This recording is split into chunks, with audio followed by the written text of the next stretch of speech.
First, I want to let you know that my examination schedule is 7 to 16 August. So till August 16, I'm gonna keep my videos shorter than the short. So without talking further bullshit, let's start the video. And first, we're gonna talk about UFC Abu Dhabi Whittaker versus Derrida. Rankings have been updated after the card, and Derrida is now a top 5 middleweight following his win over Whittaker. RDR jumps up a massive 8 spots to number 5, while the man he beats Whittaker falls 2 spots to number 7.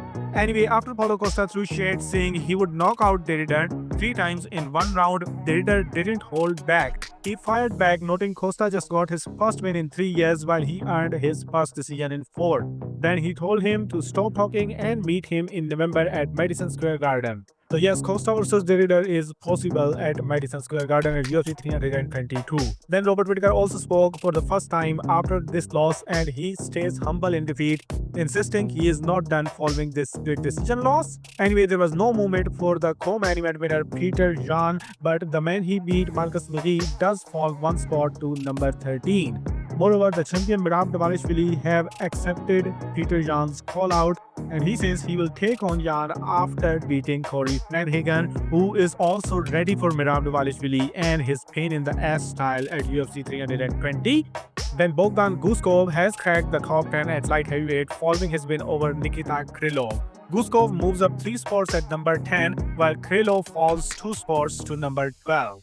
Then the strawweight rankings see a nice move for Tabitha Ricci following her win over Amanda Ribas, rising 3 spots to number 7. Ribas also falls 3 spots to number 10.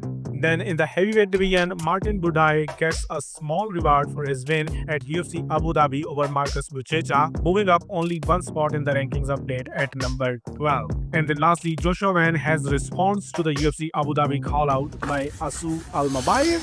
Shake my head. Then now move on to this weekend's card, which main event was in Jeopardy after Amir Albazi's pullout. First, UFC tried to make Waldo Cortes Acosta versus Talishan Teixeira as the new main event for this weekend, but Teixeira declined the fight because he has not trained since his UFC Nashville fight July 12th. So then they pull out Jensen Park from next weekend UFC Vegas 109 card against Steve Erceg, and now Sun Park is the main event against Tetsuro Taira this weekend. Park is RTU 1 flyweight winner and is currently riding a 9-fight finish streak, 3-0 in the UFC. Moreover, they also found Austin Bashi, his opponent, and it's Jon Jones who is making his UFC debut. He is currently the Fury FC champion with 3 knockout win streak. Anyway, you must be thinking, what about Steve Erceg, whose opponent Jensen Park is now headlining this weekend's card? Also, fans wanted Steve Erceg at UFC Park card, but UFC have other plans. They are now giving him Ode Osborne, who is accepting this fight on just 13 days notice. Osborne just broke his 3-fight losing streak in April. Anyway, this fight will now no more be a flyweight bout, and it will take place in the bantamweight division. Then there is an original bantamweight bout added on Noche UFC 3 card September 13th, where David Martinez will take on Carlos Vera. Both fighters are coming off their performance of the night, earning round 1 finish in March. Another bantamweight bout is added on UFC 320 card, where 13-0 undefeated Farid Basharat, who is currently 4-0 in the UFC, will be taking on Chris Gutierrez, who is currently riding a 2-fight win streak after losing to Song Yadong. Moreover, the backup of this event's headliner Ankalaev vs Pereira is Yuri Prohaska. He confirmed it on Ariel Helvani show. If you don't know, he is also fighting on the same card against Khalil Roundtree Jr.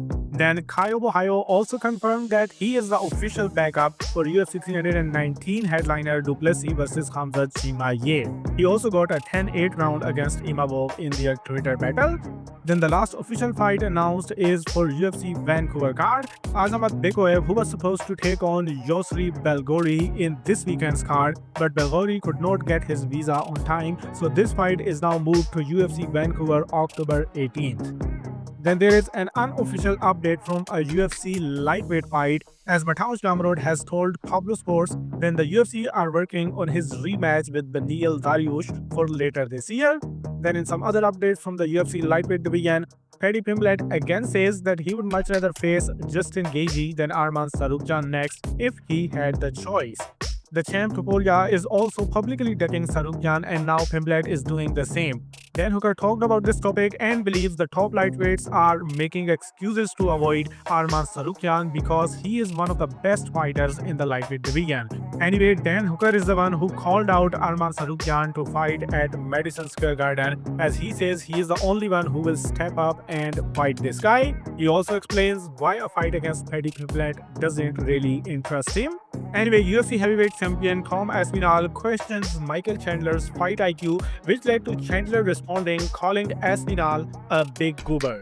Then from the same division, Khabib Nurmagomedov says that if he could change one rule from the UFC, it would be that he would have get rid of rounds completely. Then Conor McGregor just dropped a new look, and Poirier also shares a video where he is on a yacht enjoying his retirement. Then outside of the UFC lightweight division, Shavkat Rahmanov's wife and son were involved in a car accident yesterday, which resulted in the death of two women, the friends of Shavkat Rahmanov's wife. Shavkat's wife and son survived but sustained serious injuries. From the boxing side, Jaron Boots versus Josh Kelly is possible for October as WBO super welterweight eliminator to face the new champion Xander Zayas. The WBO also revealed that Denzel Bentley will take on Henry Saavedra in a middleweight final eliminator to face Janibek Alimkhanuli, with the bout set to be promoted by Queensberry in October. Then lastly, Eddie Hearn has confirmed that Dave Allen's next fight is booked and it would be against Arslanbek Mahmudov, and it will be announced this week.